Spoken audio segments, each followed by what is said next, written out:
మ్యూజికల్గా కూడా కంపోజిషన్ కూడా చాలా బాగా చేశారు అమిత్ త్రివేది. ఆ ఒక్క సాంగ్ అద్భుతం అండి. సార్ ఆ డెత్ నేను భయపడ్డా నిజంగా.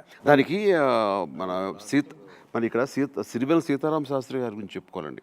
మీరు ప్రతి పదాన్ని ప్రతి మాటని చూడండి, అది ఎంత క్యారెక్టర్ ఎంత రిఫ్లెక్ట్ చేస్తుందో ఆనాటి పుట్టిన దగ్గర నుంచి అక్కడ దాకా ఉన్న మొత్తం వచ్చేసిన పాటలు. చావుని జయించి పుట్టాడు, ఆ చావే దీర్ఘాయుష్మానుభవాన్ని దీవించింది. అలాంటి రేనాటి వీరుడు అంటూ ఆ వాడిన పదాలు కానీ, ఆ మాటలు కానీ, ఆ పొందిక కానీ, ఆ నడక కానీ, hats off to Sirivennela Seetharama Sastry గారు. అద్భుతం అండి.